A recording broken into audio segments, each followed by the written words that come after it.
So completely on a whim, I decided I was gonna watch The Woman King.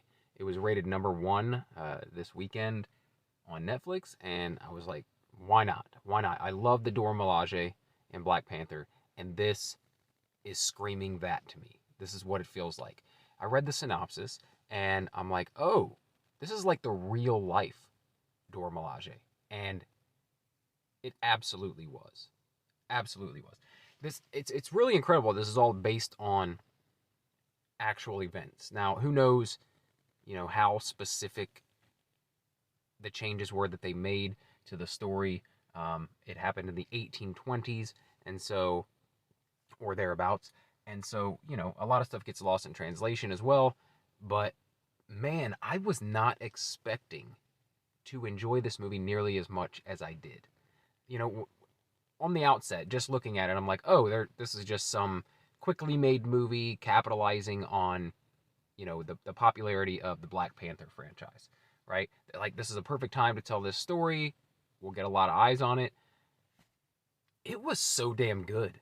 There was so much more story, like in depth storytelling in this film than I anticipated. So many great things going on, and so much story being told. There's like several different storylines kind of going on throughout this, and different parts of the movie cover different parts of the story. And it's not only is it this, woman going into this elite female warrior uh, training camp, basically, and having to prove herself worthy of being a member of this elite force of fighting women. On top of that, there's this really lovely mother daughter story going on. There's kind of a love story going on. There's this, once she does become a member of this elite fighting force, she then she gets faced with the choice of, like, I could leave and be with this man who wants to be with me, or I could stay here and stay faithful to,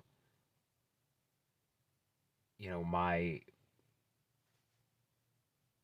team, right? My fellow warriors, my king, my kingdom. And so there's that. She's wrestling with, does she want to follow her own personal pursuits of love, or does she want to stay faithful and be this warrior woman? And on top of that, you have kind of the leader of this group going through her own storyline, um, you know, and trying to convince the king that they should not involve themselves in the slave trade, that they should stop doing that and start doing things differently. And because this movie covers it really well in terms of like the slave trade and how a lot of the tribes were engaging in the slave trade because that's what Europeans wanted. Europeans and Americans wanted slaves, and so that's what they would do. They would conquer other tribes, other kingdoms, and they would imprison the warriors and civilians that they captured, and then they would sell them to Europeans and American slavers. And that, so that's another aspect of this, is like this one kingdom, this one tribe trying to decide whether or not they should continue to engage in this, or try to find another way to support their way of life. And there's just so many like important stories going on. Like nothing is like a smaller storyline. Everything's really big and important, and they cover it all really well in a 2 hour and 20-minute movie. Like, really well. And so I was just thoroughly impressed by this. The action was fantastic. The only drawback I see in this is that it was rated PG-13. I think they could have gone a little bloodier, a little more violent, and done an R rating. I think that would have served it well.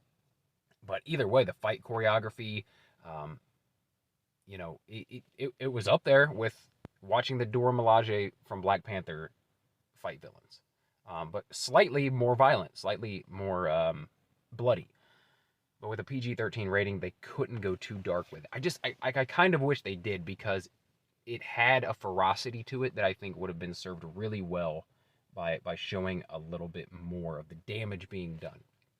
Um, but these women are real badasses, and I've always loved, like I said, I love the Dora Milaje, but that's like a fictional version of this real life thing that actually existed in some African kingdoms and African culture, and it was just it's cool to see that that was like a real thing. And I had heard things like this, but I didn't know how much truth was behind it. Um, if they were anything like they're portrayed in this film, they're real badasses. And they really were like the Dora Milaje. They were like the protectors of the king, very specifically like the king's royal guard, and like the most badass fighting force in the kingdom. Along with this, there's this like underdog 300 story going on, right? Where this kingdom is very small, and they are um, trying to stave off this more powerful tribe or kingdom from stealing their resources, from coming in and conquering them, and they're like hardcore slavers. So they know that if they are conquered, they will be turned into slaves and sold off to Europeans and Americans. Just really, just like I said, so much going on in it, and nothing gets shortchanged. They do such a great job of telling all the stories fully. In the end, you're not left wondering anything. There's no dangling storylines. It is all resolved completely. Um, but yeah, it's like this mix of all these great films kind of put together, right? Like it's like 300 mixed with, like I said, Black Panther mixed with I don't know, maybe Troy, Braveheart. It's like combining all of these things, but then also throwing in these really human, um, like familial stories, you know, and it's about loyalty and putting your fellow warriors above yourself, and um, man, it's just so damn good. Like I said, so many complex and serious ideas are tackled in it, and they give all of it the time it deserves. Fantastic performances all around. I was really happy this wasn't a dubbed film. Um, it's just they speak English but with an accent, much like watching Black Panther or Black Panther Wakanda Forever. Uh, it just worked so well. It worked so well. And everyone in it was fantastic. Every woman in this was fantastic. The king was great. The villains were great. It was just I was thoroughly impressed. Like I said, completely caught me off guard, caught me by surprise. I was expecting like, yeah, it's similar to stuff that I like, so I'll give it a shot. But it really blew me away. I couldn't have been happier with this. Couldn't have been more, um, you know, pleasantly surprised by this film. Really fantastic. If you haven't seen it, I have not given away too much. You know, what I gave you is general plot details. I didn't give you any of the twists and turns, which there are definitely some. Uh, please go watch this if you haven't. If you haven't watched it, check it out. If you're at all a fan of Black Panther, um, you will enjoy this storytelling and these badass female warriors. All right, guys. If you have watched this, let me know what you thought of it. Let me know if you thought of highly as I did of it. Let me know in the comments below, or you can reach out on Instagram or Twitter at RealBrettScott if you're listening in podcast form. And yeah, if you enjoy this sort of thing where I talk about entertainment, pop culture, that sort of thing, then please subscribe to the YouTube channel or favorite or follow Daily BS Podcast. And if you do decide to stick around, then I'll talk to you again tomorrow. Thanks.